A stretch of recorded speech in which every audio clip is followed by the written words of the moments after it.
नमस्कार, जनता टीवी देख रहे हैं आप और मैं हूं आपके साथ जागृति खंतवाल। और अब बात देवभूमि की।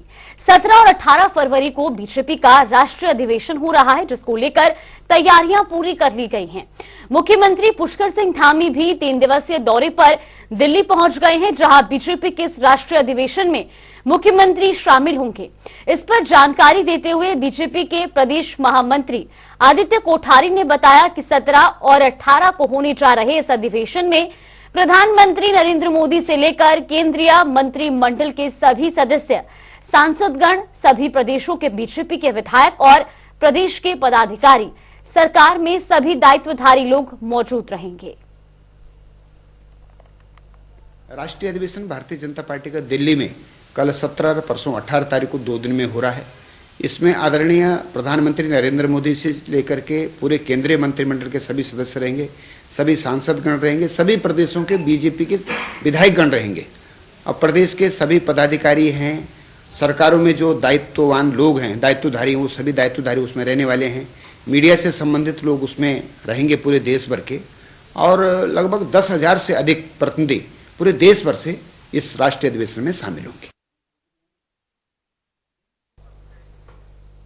उत्तराखंड की ग्रीष्मकालीन राजधानी गैरसैंण में बजट सत्र न कराए जाने को लेकर प्रदेश की सियासत गरमाई हुई है। बजट सत्र को भराड़ीसैंण विधानसभा में नहीं कराने के लिए पक्ष विपक्ष भी एक हो गए हैं। लगभग 40 से अधिक विधायकों ने भराड़ीसैंण में ठंड होने का हवाला देते हुए बजट सत्र देहरादून में करने की मांग रखी। ये रिपोर्ट देखिए।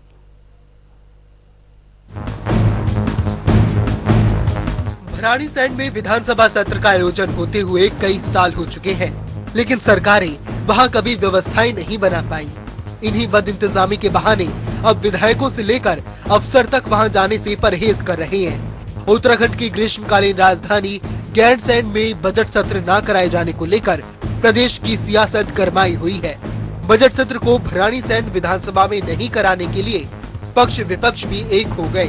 लगभग 40 से ज्यादा विधायकों ने भराड़ीसैंण में ठंड होने का हवाला देते हुए बजट सत्र देहरादून में कराने की मांग रखी है।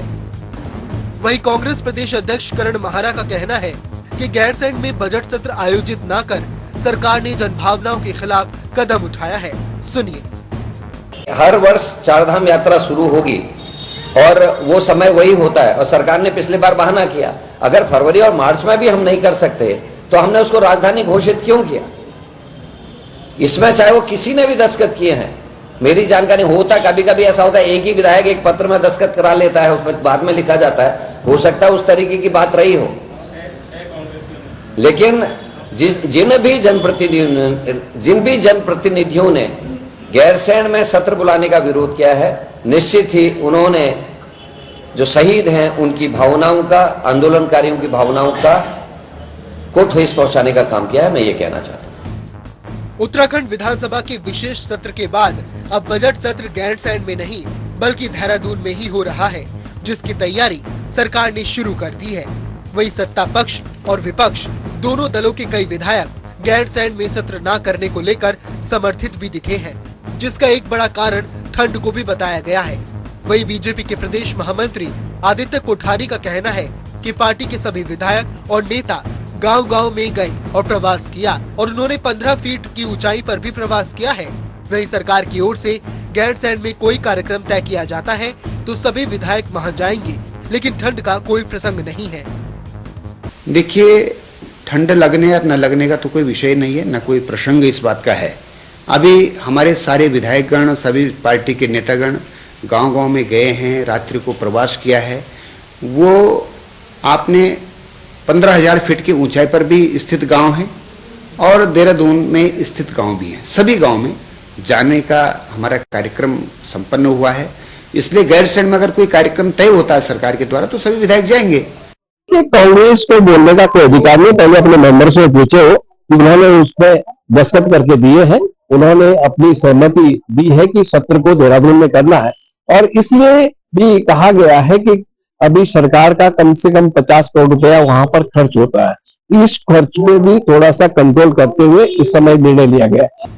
विधानसभा सत्र गैरसैंण में हो, इसके लिए पूर्व में सरकार संकल्प भी ले चुकी है, लेकिन इस बार ऐसा नहीं हो रहा है, क्योंकि सरकार के पास बीजेपी और कांग्रेस और निर्दलीय विधायकों के हस्ताक्षर किया हुआ एक पत्र प्राप्त हुआ है, जिसमें उन्होंने देहरादून में सत्र करने की मांग की है। जनता टीवी के लिए देहरादून से नवीन शुक्ला की रिपोर्ट।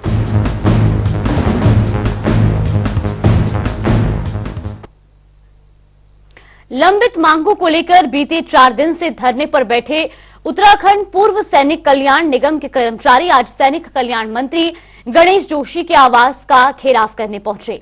इस दौरान पुलिस ने बैरिकेडिंग लगाकर उपनल कर्मियों को रोकने की कोशिश की, जिसके चलते पुलिस और कर्मियों के बीच धक्का मुक्की भी हुई। तो वहीं आवास कूच करने पहुंचे उपनल कर्मियों को पूर्व मुख्यमंत्री हरीश रावत ने भी अब समर्थन दिया है। ये रिपोर्ट देखिए।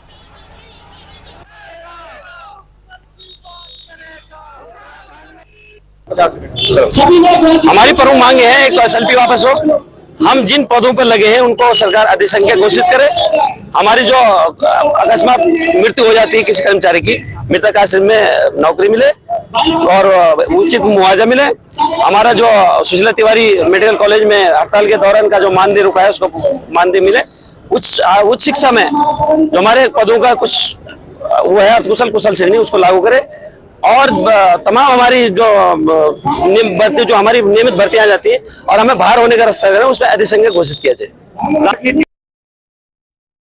निरंतर उपनल कर्मी अत्याचार के शिकार और ये ऐसा नहीं है कि अभी हो रहा है, बहुत समय से।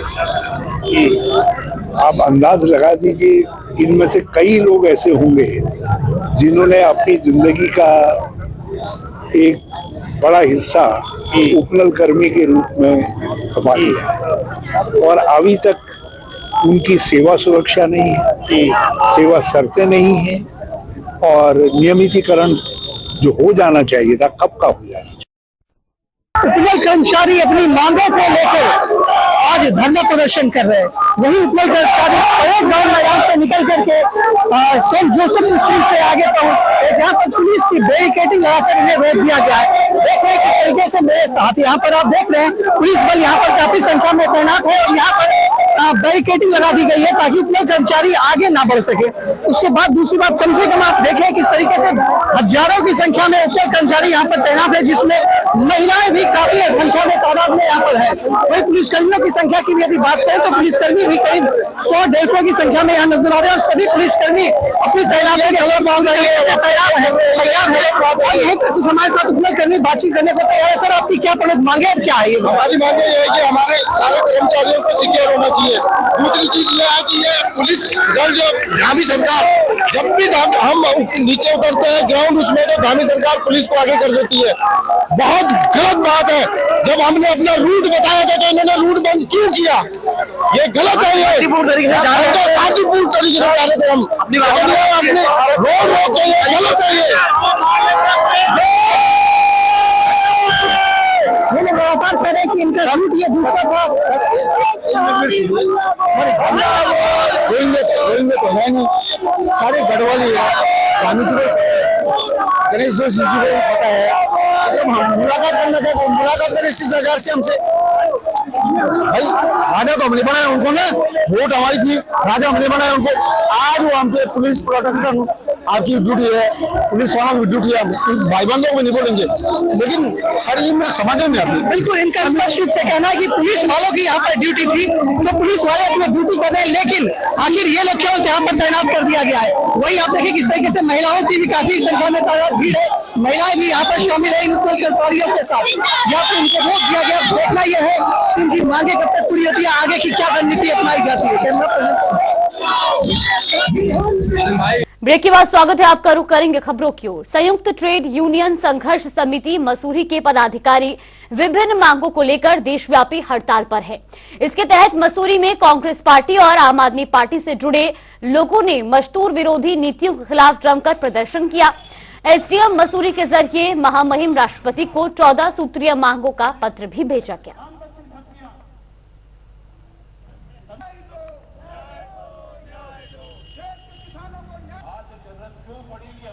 पूरे देश के अंदर आज पूरे देश के अंदर जो किसानों ने जो है हड़ताल का आह्वान किया है और भारत बंद का आह्वान किया है, हमारा इंडिया गठबंधन जो अभी नया बना है, उन तमाम लोगों ने आपस में संयुक्त संघर्ष और संयुक्त किसान संघर्ष समिति के साथ मिलकर उनके समर्थन का जो है आह्वान किया है। इसी आह्वान के साथ पूरे देश के अंदर तमाम जितने भी जो है इंडिया गठबंधन के संगठन है, उन्होंने पूरे भारत बंद का समर्थन करते हुए आज धरना प्रदर्शन में है। आज आप देख रहे होंगे कि केंद्र में बैठी हुई मोदी सरकार ने जिस तरह से बॉर्डरों पर बैठे हुए किसानों के साथ अत्याचार और अन्याय कर रही है, ड्रोन के माध्यम से उन पे आंसू गैस के गोले फेंके जा रहे हैं, लाठी डंडे भांजे जा रहे हैं।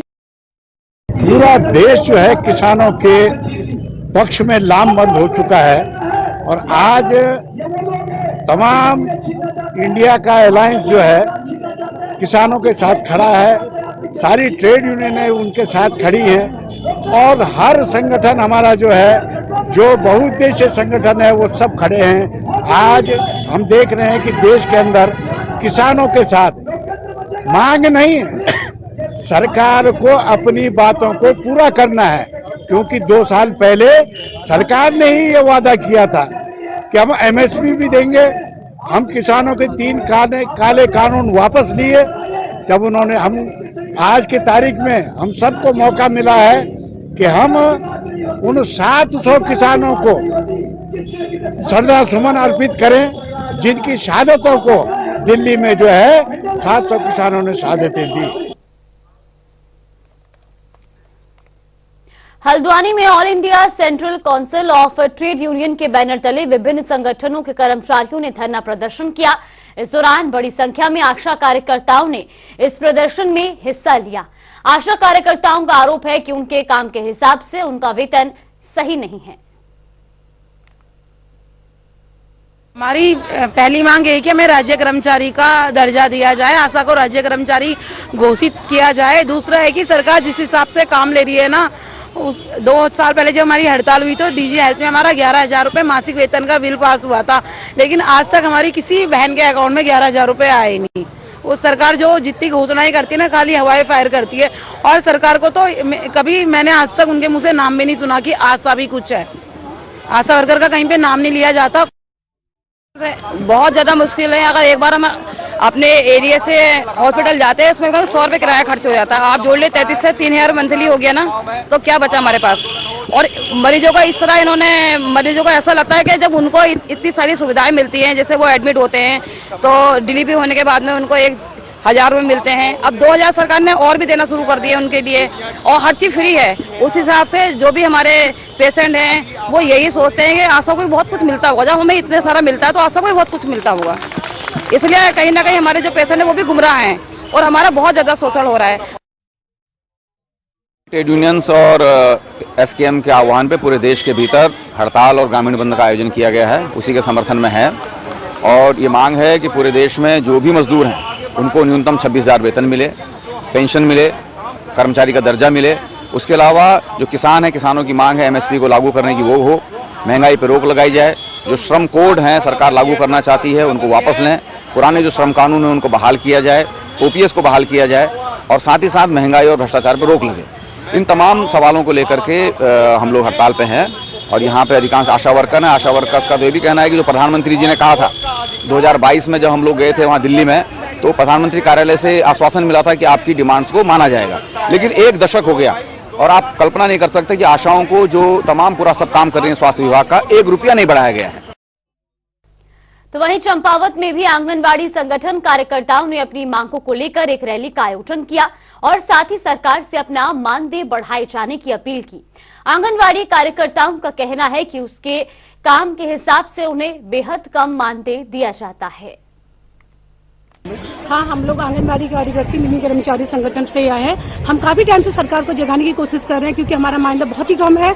और आज हमने एक दिन का रैली करी हुई है। उसमें हम सरकार से चाह रहे हैं कि हमारा जो न्यूनतम मजदूरी होती है 600 रुपये के हिसाब से प्रतिदिन, उसके हिसाब से हमें 18,000 रुपये हमारा मानदेय किया जाए। और प्रति वर्ष हम लोगों का सीनियरिटी के हिसाब से हमारा मानदेय बढ़ाया जाए। ये तो हमारी केंद्र सरकार की है। जो राज्य सरकार की जो योजनाएं इन्होंने चलाई है, जैसे पोषण ट्रेकर है, BLO ऐप है, इसके लिए हमें ऑनलाइन काम करना पड़ता है, जो कि उनके पास रिचार्ज हमें नहीं मिला है। और ना ही हमारे पास अच्छी क्वालिटी की गुणवत्ता वाले कोई मोबाइल दिए गए हैं। लेकिन जहाँ डिजिटल इंडिया की बात करते हैं तो हम काम कैसे करेंगे अगर हमें वो फोन अच्छी उपलब्ध नहीं कराएंगे। दूसरी बात, जो हमारी राज्य सरकार जो हमारी बाल पालास है, जो भी पोषण संबंधी कार्यक्रम कराए जाते हैं, उन कार्यक्रमों के लिए हमें ढुलान नहीं मिल रहा है। उसकी ढुलान की व्यवस्था करी जाए। हम उसको दूर दूर तक जाके ढुलान सामान लेके आते हैं, लेकिन हमें ढुलान नहीं मिलता है उसका। और हमें लगातार विभाग अपनी मीटिंगों में बुलाता है, लेकिन मीटिंग में बुलाने के बाद हमें यात्रा भत्ता नहीं दिया जाता है। कहीं ना कहीं जहां महिला सशक्तिकरण की बात की जा रही है, मुझे नहीं लगता कि महिला को सशक्त किया जा रहा है। हल्द्वानी के बनभूलपुरा में मली के बगीचे से शुरू हुई हिंसा पूरे देश और दुनिया ने देखी। आज बनभूलपुरा में कर्फ्यू लगे एक हफ्ते से ज्यादा का समय हो चुका है और इस रिपोर्ट में आप देखेंगे कि बनभूलपुरा के विभिन्न इलाकों में कर्फ्यू के अंदर रहने वाले लोग क्या कुछ सोचते हैं और उस दिन क्या हुआ था। 8 दिन बाद आज बनभूलपुरा में अनुमति मिली है अंदर आने की और ये तस्वीरें जो यहाँ से निकल के आ रही हैं ये हैं बनभूलपुरा थाने की तस्वीरें। जी हाँ, ये काम आप होते देख रहे हैं, पुताई रंगाई पुताई का काम हो रहा है। बनभूलपुरा थाने में जो है वो रंगाई पुताई का काम है और तस्वीरें देख सकते हैं आप किस तरीके से थाने में जो है वो उपद्रव मचाया गया था। थाने में आगजनी की घटना की गई थी, उसकी तस्वीरें ये हैं और यहाँ दोबारा से जो रेनोवेशन का काम है वो यहाँ जारी है और ये बनभूलपुरा थाने के अंदर की तस्वीरें हैं। और इसी तरह की तस्वीरें कुछ पूरे बनभूलपुरा की थी जहाँ आगजनी की घटना हुई थी। और खासकर बात की जाए यहाँ के उस दिन के उपद्रव की, तो उपद्रव की तस्वीरें जो लगातार सोशल मीडिया और मीडिया के माध्यम से दिखाई जा रही थी, वो तस्वीरें इस चीज़ की गवाह हैं कि किस तरह का यहाँ उपद्रव मचाया गया।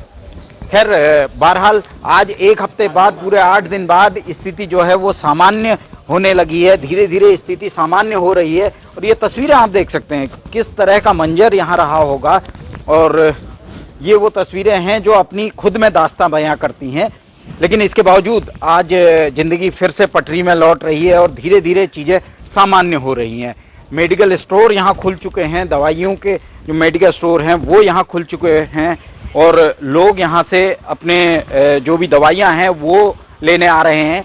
मेडिकल स्टोर स्वामी जो हैं इनसे बात करेंगे कि कब से मेडिकल स्टोर खुले हैं, किस तरीके से यहाँ लोग आ रहे हैं। जी सर। जी, मेरा नाम मोहम्मद शुजाउद्दीन है और मेरा प्रिंस मेडिकल स्टोर के नाम से बनभूलपुरा थाना के बगल में मेडिकल स्टोर है। तीसरे दिन से जो है हमारा मेडिकल स्टोर सुचारू रूप से मतलब खुल रहा है। हम सुबह 9 बजे से और शाम 5 या 6 बजे तक जैसे भी काम रहता है हम सर्विस दे पा रहे हैं। और दवाइयों के मामले में मतलब पब्लिक को किसी तरह की असुविधा नहीं है। पूर्ण रूप से मतलब हम दवा दे पा रहे हैं लोगों को और जो लोग भी मतलब आ रहे हैं उनको सबको दवाइयाँ मतलब प्रोवाइड करा पा रहे हैं हम। अच्छा, जिन लोगों को घर ये भी दिक्कत है कि घर में दवाइयाँ पहुँचानी है तो उन लोगों के लिए भी आपने कोई सिस्टम बनाया हुआ है कि घर में दवाइयाँ मिल सके? देखिए, उसके लिए हमने अपना नंबर भी हम स्टेटस वगैरह में लगाते हैं या जो लोग मतलब कुछ हमारे संपर्क में हैं और हमें जानते हैं पहले से, तो वो लोग अगर कॉल करते हैं तो हम होम डिलीवरी उनको प्रोवाइड करा सकते हैं। और प्रशासन मदद कर रहा है इसमें? जी, प्रशासन पूर्ण रूप से मदद कर रहा है। हमें दवा लाने के लिए भी मजिस्ट्रेट जी ने जो पास बना कर दिया है और किसी भी प्रकार की असुविधा दवा लाने में या दवा देने में किसी प्रकार की कोई दिक्कत नहीं है। बिल्कुल बिल्कुल। तो आपने देखा कि दवा मरीजों तक दवा पहुंचाने में और दवा बाजार से खरीद के लाने में किसी भी तरह की कोई असुविधा नहीं हो रही है। प्रशासन यहाँ जो है वो पूरा सहयोग कर रहा है और साथ ही तस्वीरें हम दिखाना चाहेंगे सुनसान इन सड़कों की। इन सड़कों में कभी दिन तो छोड़िए, रात में भी चहलकदमी रहती थी। आज ये तस्वीरें सुनसान खुद में बयां कर रही हैं कि क्या मंजर था और क्या इस बनभूलपुरा ने देखा, किस तरीके से बनभूलपुरा में हुआ। और खासकर सिक्योरिटी की अगर मैं बात करूं तो आप दूर निगाह जहां तक जा रही है वहां तक आप देख सकते हैं किस तरीके से सुरक्षा बल यहां तैनात किए गए हैं और हर नाके पे, हर गली के मुहाने पे, हर जगह पे सुरक्षा बल यहां तैनात हैं और लोगों की मदद को तैयार हैं। हल्द्वानी शहर की सिटी मजिस्ट्रेट ऋचा सिंह जी हमारे साथ हैं, उनसे जानेंगे क्योंकि ये सारा जो भी प्रबंध है वो यही मैम देख रही हैं। मैम, किस तरीके की अभी व्यवस्था चल रही है, क्योंकि लोगों तक राहत सामग्री पहुंचाना, दवाइयां पहुंचाना, ये सब आपके जिम्मे है। किस तरीके से ऑपरेट कर रही हैं? देखिए, यहाँ पर जिलाधिकारी महोदया ने कई सारी टीमें लगाई हैं, जिसमें जोनल मजिस्ट्रेट भी हैं, एसडीएम भी हैं। इसमें सभी लोग इन एरिया में प्रत्येक जिस दिन कर्फ्यू लगाया गया था उसके अगले दिन से दवाओं के लिए मेडिकल खुलवाने की व्यवस्था की गई है। साथ ही दूध, राशन और जो उनके लिए गैस की उपलब्धता है सभी को लोगों तक पहुंचाया गया है। और इसके बाद जो आज की स्थिति है, आज कर्फ्यू में ढील दी गई है, 2 घंटे की ढील इसमें सुबह दी गई थी 9 से 11 बजे तक। उसके बाद इसमें अभी शाम को जो आउटर एरिया है उसमें 9 से 4 बजे तक की इसमें छूट दी गई थी। सभी को शांतिपूर्वक चल रहा है, अस्पताल खुले हुए हैं। किसी की कोई मेडिकल इमरजेंसी है उसके लिए कैंप कार्यालय सिटी मजिस्ट्रेट का यहीं थाने के पास बनाया गया है और उन लोगों को तत्काल उसमें पास भी निर्गत किए गए हैं। जो स्कूल के बच्चे हैं जिनके एग्जाम चल रहे हैं उनको एडमिट कार्ड के आधार पर स्कूल भी जाने दिया गया है। बहुत बहुत धन्यवाद। तो स्कूलों में एग्ज़ाम जो है, बोर्ड एग्ज़ाम, वो भी बोर्ड एग्ज़ाम भी शुरू हो चुके हैं और मैम ने अभी बताया कि जो बोर्ड एग्ज़ाम हैं उनके लिए जिन छात्रों को बोर्ड एग्ज़ाम देने हैं उनको प्रवेश पत्र दिखाने के बाद जाने दिया जा रहा है। किसी भी तरीके से उन अभ्यर्थियों को, उन छात्रों को परेशान नहीं किया जा रहा है या रोका नहीं जा रहा है जिनको बोर्ड एग्ज़ाम में शामिल होना है। साथ ही यहाँ सिटी मजिस्ट्रेट का कैंप कार्यालय बनाया गया है। तमाम जो यहाँ के लोग हैं वो यहाँ आके अपनी समस्या बता सकते हैं और जो पास है, ज़रूरतमंद को पास वितरित करने के लिए भी मौके पे ही व्यवस्था दी गई है। तस्वीरों में आप देख सकते हैं किस तरीके से सुरक्षाकर्मी, निगम के कर्मचारी, क्योंकि सफाई व्यवस्था का ध्यान रखना है तो सफाई व्यवस्था का ध्यान रखते हुए भी निगम की टीम भी यहाँ अपना काम पे लगी हुई है और दूसरी तरफ सुरक्षाकर्मी 24/7 24 घंटे इस क्षेत्र की सुरक्षा के लिए मौजूद हैं। जनता टीवी के लिए संजय प्रसाद, हल्द्वानी से। चलिए, बुलेटिन में फिलहाल के लिए बस इतना ही। यहाँ पे रुकते हैं एक छोटे से ब्रेक।